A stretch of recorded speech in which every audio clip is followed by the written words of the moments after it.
I found it 3 weeks ago, or rather, I found them. A knotted circle of fur, claws, and death. 6 rats, tangled together by their tails, thrashed about my front lawn with little direction. Their shrieks pierced the air what was normally a quiet street. I was going outside to get the mail when I spotted them. I approached as close as I dared to get a better look. I couldn't quite imagine the diseases they were carrying. At least half of them were dead or dying, their weight a hellish burden on those stokers with life. They would flail vainly against the knot trapping them together, before briefly fighting amongst each other whenever they collided in their confusion. They did not understand why they were stuck, and they took their confusion and fear out on one another, even from a safe distance. I could tell the bodies of the dead rodents had been partially eaten away. I could feel my breakfast threatening to free itself at the sight. I had never seen anything so horrid and depressing, but I'd be damned if I went anywhere near that college of nightmares. I safely retreated back inside my home and called animal control. In a few short hours, my doorbell rang. I was greeted by 2 animal control workers, with a 3rd worker standing on my lawn. He held a clear plastic bag, the awful circle of rats motionless inside. The first man introduced himself as Brian. He was a tall, heavy-set gentleman who stared at me behind a dark pair of aviators and held a toothpick between smoke-stained teeth. He immediately asked if I had experienced any other rodent issues in or around my property. When I explained that I had not, he simply rolled a toothpick from one corner of his mouth to the other, grunting in acknowledgement and fidgeting with the bill of his beige company hat. Kevin, the young worker, explained to me the significance of what I had stumbled upon. His over-enthusiasm was a little unsettling. The jumble of rats I had found was called a rat king. It was a phenomenon that resulted from a population of mice or rats that had become stuck together and been unable to free themselves. This was often after coming into contact with some sort of sap or tar-like substance. Once enough of the rodents become stuck this way, their flailings will result in the crude circular formation that had found its way onto my lawn. As Kevin gleefully described this peculiarity, I silently decided to skip lunch. He only stopped to breathe once Brian put an imposing large hand on his shoulder and interjected. The thing is, these rats were tied together by their tails. That only happens when there's a huge mess of them somewhere, but this is the first time I've ever seen one, confessed Brian. Well, that was comforting. I explained that I had only been in this home for a few months. My wife and I had bought it, and I had moved in ahead of her while she finished the final few months of her contracted employment. Is there any chance I just didn't notice the signs of an infection? I asked, imagining my walls filled to the brim with rodents. Both workers shook their heads immediately. With the amount of rats it takes to make one of these things, you'd know this place was infested after about 5 minutes, Brian said, his southern accent soaked in the emphasis. I was partly relieved, knowing that we didn't have to purchase ground zero of the next plague. Still, that didn't explain how the rats had made their way onto my lawn. As if reading my mind, Brian quickly attempted to assure my fears. He explained that animal control was going to check to see if there was any signs of an infection in the nearby drainage system. Kevin recommended that I have some pest preventative services done around the exterior of my home, just to be safe. I went ahead and scheduled an internal inspection as well, not fully trusting my own ability to spot a rat infestation. I'd figured that being proactive was the best way to get ahead of the game. It was over a week before I heard anything regarding the rats again. The exterminator thankfully saw no signs of any infestation in or around my home. I opted for some outside traps anyways, unable to fully shake the sight of that tangled mess of rats from my mind. I hadn't received any updates from Brian, so I assumed animal control hadn't discovered some awful rat colony making their home in the sewers. I wasn't particularly afraid of rodents. but the thought of the circumstances which produced the ratkin were enough to give anyone chills. I pictured thousands of rats piled on top of each other, with nowhere to move. In that horrid pile of confusion, their tails became knotted, joining them for the rest of their inevitably short lives. I could almost hear their squeaks and shrieks of fear and instinctive rage, attacking their fellow prisoners who were just as innocent as they were in this tragic merging. But it would be a different sound that brought them back into my life. I was busy unpacking boxes for our study. My wife was the one who owned all of these books, and for months I had procrastinated in unpacking them and putting them up. Unenthusiastically, I cut the tape on the third box when I heard a noise. It was faint, but still clearly the sound of scratching. I immediately stood and walked out into the living room, which served as the center point of the house, to listen for where the sound was coming from. It took only a moment to determine that the scratching was coming from the front door. It was similar to the scratching sound our cat Kane made when he wanted to come back inside. Knowing Kane was still 3 states away with my wife, I approached the door slowly and peered through the peephole. It was difficult to see the porch's surface, but it didn't appear as if anything was there. I unlocked and opened the door, but I found nothing on the other side besides an empty porch. I thought that maybe some animal had wandered up to the wrong house. I took a few steps out into the night to see if I could catch a glimpse of anything. I did. In fact, I caught a glimpse of 12 things. The second I saw the rats, they screeched, as if the approach of some predator sent them into a panic. I would be lying if I said I didn't scream too. How could I not? This rat king was twice as large as the first one, and this time it seemed most of the unfortunate were still alive. They attempted to flee every which way, falling over each other and dragging the smaller ones about. I had heard that rats were normally clean creatures, but whatever pit these had crawled out of had branded them with a foul rank that brought on just as much nausea as the sight of it all. I stumbled back, nearly retching then and there. What the hell was going on? Why was there another one? These among many other questions rattled my brain as I retreated back into my home. The scratching sound I heard, there was no way that screeching circle of hell had caused it. And what of Brian and Kevin? Weren't they supposed to check to make sure there wasn't an infestation? I had no answers, and all I could do was wait until the morning to call animal control again. I had a nightmare that night. I dreamt I was lost somewhere in the sewer, blindly trying to find my way around with no source of light of any kind. I began to panic, quickening my pace until I was sprinting through the damp foul labyrinth. I've never recalled being able to smell in a dream before, but I sure could in those sewers. The same awful stench belonging to the Rat Kings possessed my nose, only intensifying as I ran with reckless abandon. Inevitably, I tripped, and I awaited the awful splash of sewage as my body toppled towards the ground. The splash never came. I instead landed on hundreds of small, furry bodies. I knew. The lake of rats squealed both beneath and around me, swelling in size as my terror became their terror. I tried to stand, but they were already crawling all over me, weighing me down. I screamed, but it was a whimper compared to the endless screeches of a panic horde. I flailed wildly, trying to shake myself free, and pushed them off in an identical frenzied fear.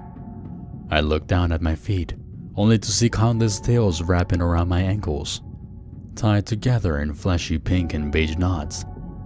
I tried to scream again, but I was silenced under the pile of fur and tar. Nothing kept me from screaming when I woke up. I wanted to cry. I am not ashamed to say that. I do so every time I have to put a pet down, or while watching the first 20 minutes of Disney's Up. But I cannot for the life of me remember the last time I was so afraid that I was nearly brought to tears. Only the fact that it was a nightmare kept me from losing it. I called animal control immediately, and was fortunate enough to be transferred directly to Kevin due to it being an open and ongoing case.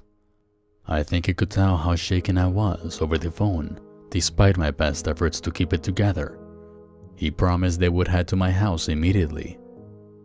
An hour later, I had regained my composure, and I wasn't shaking like a fool while I stood out on the lawn, watching Kevin slide the second Rat King into an even bigger bag than last time. I had asked that they wait to fetch me until after they did what they needed in order to deal with the rats that were still alive. I didn't want to watch that part. A mercy or not, Brian was scratching his head, not quite as bewildered as I was, but he certainly lacked the reassuring demeanor he wore when we first met. "I'll be upfront with you. We're a bit stumped on this one," he admitted, continuing to scratch his head. "I don't understand. You said that there had to be a huge infestation to make these things," I said, incredulous at his complete lack of insight. "Yes, and I'll say it again too. These things don't just happen when there's a handful of rats around." His tone suggested he had taken slight offense to me quoting his own words back to him. "So what did you find in the sewers?" I pressed, ignoring his tone. I didn't have the patience for his pride while giant circles of rats were still appearing on my lawn. "That's the thing, we found nothing," he said with a shrug. "There's a couple of them running around down there. Always is. But nothing near what it would take to make one of these suckers." He gestured back towards the contents of the bag as Kevin sealed it up. I ran my hands back up through my hair, trying not to get frustrated. Taking a moment to calm myself, I managed to ask, "So what do you suggest I do?" My tone as respectful as I could muster. Brian and Kevin shared a reluctant look, one that created a pit of my stomach. That pit ballooned into a canyon when the senior of the duo broke the news. "Honestly, sir, it might be time to consider that it could be someone's leaving those things here," Brian said. Even behind his aviators, I could tell his face was grimacing behind the weight of his words. "I'm sorry, what did you say?" I asked. Honestly, I heard him word for word. My mind, however, wasn't ready to process the implications of what he just said. Brian sighed, removing his hat and revealing his heavily balding scalp. I imagined something like this was out of his depth, but how did he think I felt? "I'm saying you might want to notify the police," he clarified, which only added to my mountain of questions. "Because someone might be leaving those things in my yard, on purpose." I laid out his insinuation as if he had just asked me to believe in the Tooth Fairy. He nodded. "Afraid so. I'm telling you, these things don't just pop up." He gestured to the direction of the sewer drains. "There's nothing down there close to what you would need to make these things." Which means that some sick freak made that thing and dropped it on my front lawn. I knew that answer. It wasn't that hard to piece together. Saying out loud just made it a bit easier to believe, if not to stomach. "We don't know for certain, but for your safety, I'd file a report if nothing else," said Kevin, chiming in. "Anyone who would do that to an animal, pest or not, is just not right in the head." Despite the fact that the day was now worse than it had started, I thanked them both for getting out of here so soon and being upfront about everything. At the very least, the second Rat King was gone, but I needed to decide if I was going to tell the police about it, not to mention my wife. As a token of goodwill, Brian said he would come by the next day to check the drain near my home again. The first inspection had already shown that there was no infestation, but I appreciated that he was willing to check once more, if only to confirm the initial conclusion of his work. That evening I called the local police station, who said they would send an officer by in the morning to take my statement and file a report. Afterwards I called my wife, but for the life of me I could not bring myself to tell her anything about the rats over the phone. She was so busy trying to meet the deadlines of her contract, not to mention packing up the rest of our stuff, that it felt wrong. I felt that adding a nice stack of "we might have an animal torturing stalker" to her plate would only give her a panic attack. Regardless, it wasn't as if she could help from where she was. I promised myself that I would tell her soon, but at the very least I wanted to wait until I had the chance to speak to the police and figure out my next steps. That night, I dreamt I was in the sewers again. This time I wasn't lost or panicked. Instead, it felt like I knew exactly where I needed to go. Eventually, I came upon a woman who looked as if she had no business being in a sewer. She was tall, draped in a spotless black dress that contracted her pale skin. Much like her dress, her skin was flawless, like it had never suffered so much as a scratch. Her delicate hands tucked jet black hair behind her ears. Revealing bright red lips curled upwards in a disarming smile. Calling her beautiful would sell her woefully short. She reached out a hand and beckoned for me to join her. She spoke to me, but I couldn't recall what she said. I only remember that her voice was inviting, and I walked towards her without so much as a second thought. The moment I took her hand, the dream ended, and I woke up to the blare of my alarm. Guilt loomed over me during breakfast. That dream was infinitely better than drowning in rats, but it still felt overly real. I thought of my wife and felt ashamed of how easily I went to that woman when beckoned. I know it wasn't real, but the fact that I didn't even think of my wife in the presence of this impossibly beautiful woman still upset me. Luckily, I wasn't able to maul in my shame for very long. When I heard the police knocking on my door, they had sent a single uniformed officer, whose face I couldn't read very well. As I recounted the grotesque events of the past week, I made sure to mention that animal control should have my case documented, so that I wouldn't come off as a paranoid nuisance or an LSD enthusiast. Fortunately, Brian's van pulled up alongside the curb while I was giving my statement. I pointed to him and waved, not so subtly hinting that he was the man who could verify my sanity. The officer gave me a card with the information I needed if I wanted to follow up on the report, and left to go speak with Brian. I felt better after reporting what all had happened, and while still troubled by the whole debacle, I was at least comforted by the fact that I wasn't sitting on my hands and waiting for the worst. That evening, I went out to check my mail. It wasn't until I was already at the mailbox that I noticed Brian's van was still parked near the curb. I walked over too and found no sign of Brian, but I did find the manhole cover removed and placed to the side. I called out into the circular opening, but there was no answer. I used my phone's flashlight to try and see down into the sewer. I was worried that he may have been injured and unable to call for help. The flashlight wasn't much use, and I couldn't see the ground very well. The light did, however, reflect off the metallic frames of a pair of aviators I recognized instantly. I called out for Brian again, louder and less composed than before. There was always a chance that he had dropped them when descending into the drain, but in the back of my mind, I feared something much worse. In hindsight, I should have called the police first. Instead, I sprinted inside to grab a flashlight and put on a pair of more durable pants and boots. Dread tends to fill the mind with worst-case scenarios, and I imagined the overweight smoker having some sort of heart attack while he was alone and out of sight. Brian had come out for a second inspection to alleviate my fears, and now my guilt fueled my obligation to help. Running back outside, I quickly clamped down the iron bars fastened into the concrete wall. The reality of my naivety didn't strike until I reached the bottom. The neighborhood and the region around it was prone to flooding. When we bought our house, the real estate agent made sure to inform us of that fact. She had reassured us that the government had installed large drain pipings to reduce the risk. She wasn't lying. The tunnels were massive.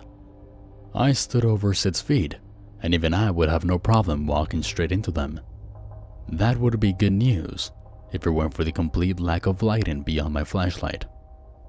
The manhole connected to the middle of a large concrete pipe, with only a black void of darkness awaiting on the other side. I wanted to call out for Brian, but something told me I shouldn't.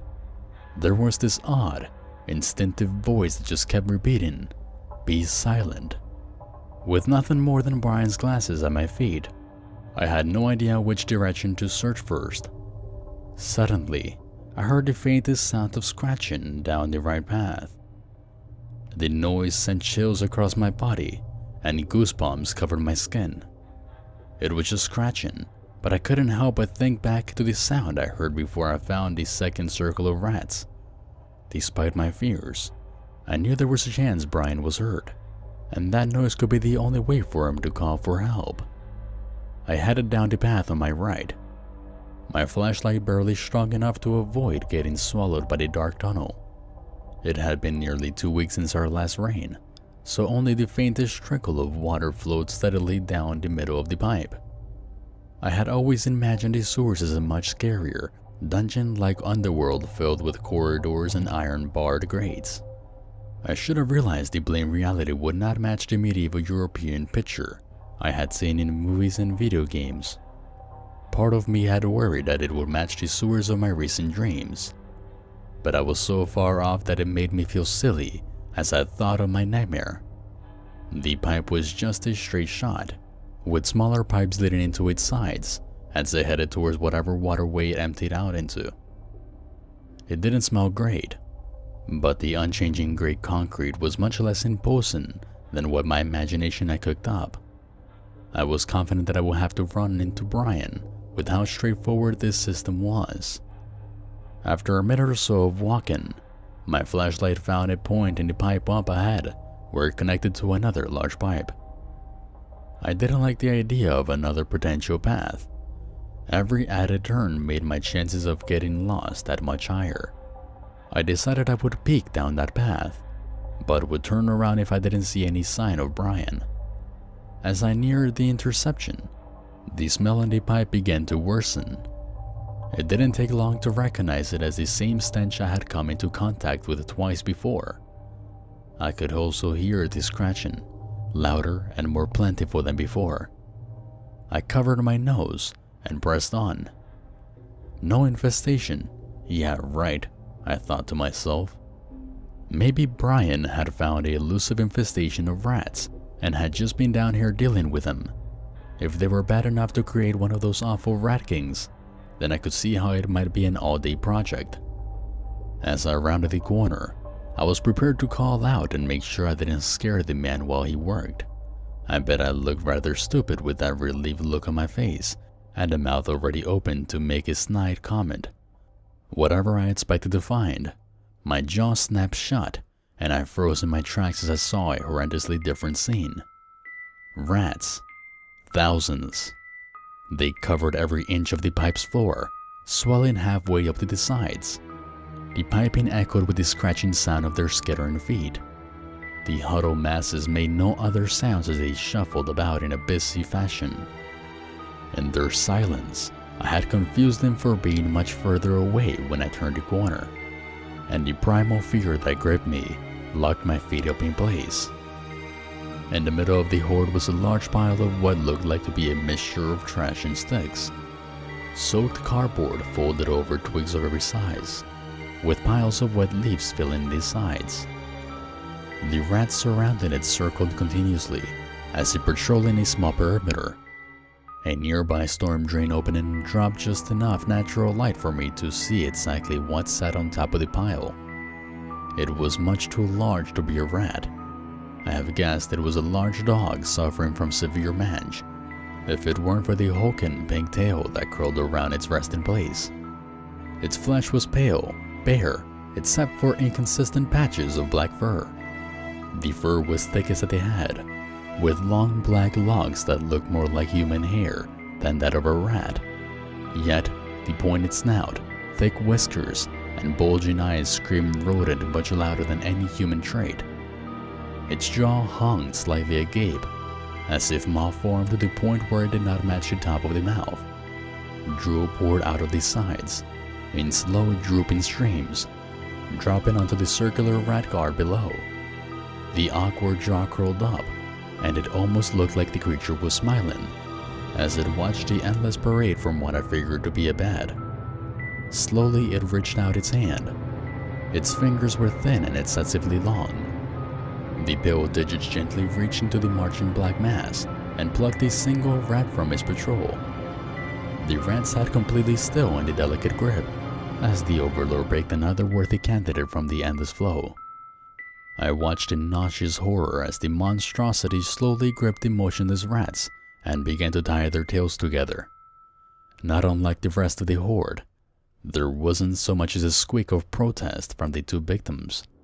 Holding them gently, the horrid thing reached back into the infinite supply below to select a third member for nodding.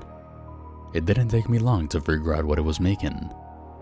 A gasp escaped my throat before I even had the chance to sniffle it, and the creature's head snapped in my direction. Every tiny foot in the pipe became still. The rat beast seemed to study me for a moment, but I could not see any curiosity in the murky white pools that made up its eyes. Slowly it rose up as if to sit up on its hind limbs, and I discerned that I had greatly underestimated its size.